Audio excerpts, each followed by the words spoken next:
Buonasera a tutti gli ascoltatori di Radio Kiss Kiss, sono Marisol, in questo momento ci troviamo al Privilege con la serata State of Trance, tantissimi artisti proprio ovviamente del genere trance che è uno dei generi che va moltissimo questi ultimi anni. Ci troviamo insieme a un artista proprio che ha lavorato con i grandi dell'industria della musica, lui è Markus Shulz. Markus Shulz here with us on Radio Kiss Kiss. How are you and welcome? Hi, fantastic. Thank you for having me.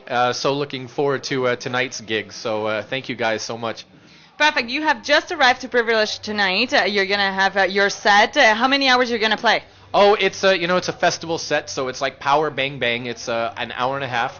I have two different types of sets that I do. I love to do the long club sets where you get in and you take people on a 7-hour journey and go down the rabbit hole. And then you have your big festival sets. And normally in the summertime we do the big festival sets. Lots of big hits, lots of big room riffs, and lots of drama and build-up. So that's what they get here at Privilege is my peak hour festival set. So we're going to be here for many hours dancing around and together with Markus Shulz at the Privilege. But I have a question. You're from Germany, but you live in the States. Why did you choose the States to live, to make your home? Well, I moved to the U.S. when I was 13 because my mother remarried and moved to the U.S. But I have a home in Berlin still, and I have a home in Miami. And I think it's the best of both worlds because in the summertime I'm in Berlin, and in the wintertime I'm in Miami.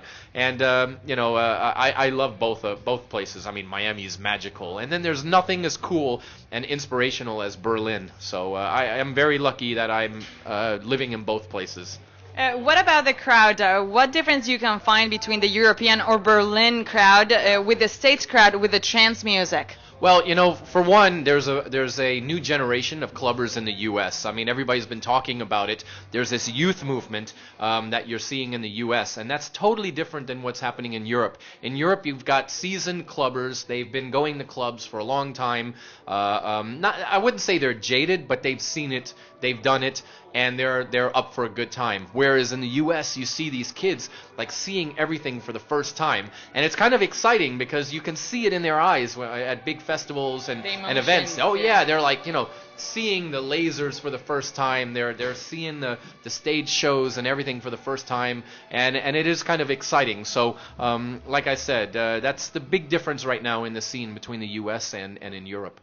You have worked with many humongous artists around like Madonna, Depeche Mode, Fatboy Slim. Who's the one that you really would love to work with and you haven't been able to reach?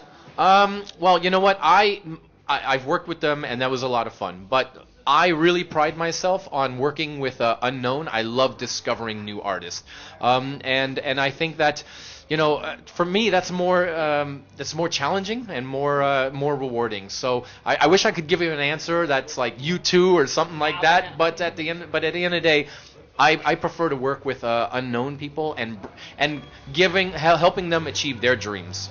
Have you ever been spinning in Italy? Oh yeah. The Italian crowd is really good. I play in Milan often, and there's a big trance family in Italy. So and they're always very supportive whenever I play there. Lots of energy. They're really up for it as well. Do you have any gigs next? In Italy, yes. Oh, you know what? The thing is, the summer is so crazy that it's really difficult. But I know that Italy is an important place for me, and I love to play there. So we're constantly trying to book gigs in Italy. How do you describe Ibiza? It's a special place for music, and maybe has changed in the last few years, going with the DJs that are a little bit commercial. Of course, it's not your genre, but in any case, I think it has changed in a humongous way. What do you think about that? Yeah, but there's nothing wrong because there's... that's what the mainstream sees, but the soul of the island is still the same. You can find the really cool parties on the island. There's a lot of parties at people's villas. I mean, and I don't mean like parties for 20 people. I'm talking big parties at villas. So the vibe on the island, even though it's gone more commercial, there is still the true Ibiza vibe still here. Behind the scenes, we can say. Yeah, you just have to search a little bit more. And that's the beauty about the scene right now. You can go online and you can find all the music and all the commercial DJs and everything, but if you dig a little bit deeper, that's where you find really cool stuff. And whereas the media loves to talk about all the big guys and all the big events and everything, there are still a lot of very, very cool, talented DJs that people can go and find. If you will have to describe Ibiza in 3 words, what would it be? Oh, it's massive, chaotic hedonism.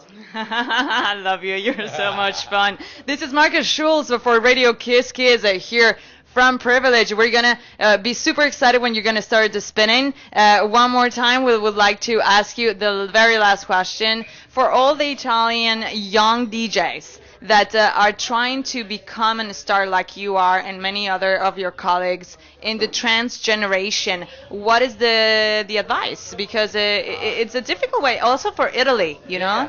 You know what? The biggest advice I can say is make tracks and send them to DJs that you admire. You know, make some tracks, send it to me, and hopefully it's massive and I play it in my gigs.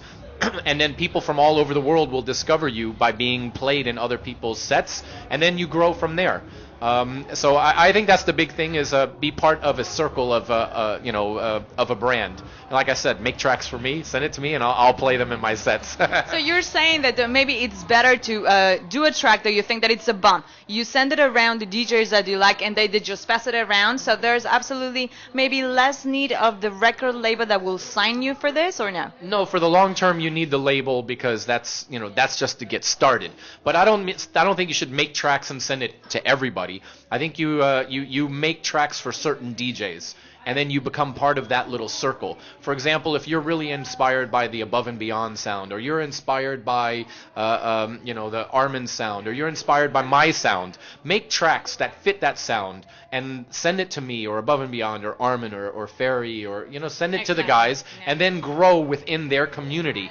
And as you grow in their community, then you'll grow out of the community as well, because they will help expose you out of the community. And building your profile. Yes. That's what it is. Well, we'll thank you very much, Markus Shulz, here on Radio Kiss Kiss. Thanks again. All right, thanks for having me. All right, this is Marisol, straight directly from Ibiza 2012, here only on Radio Kiss Kiss.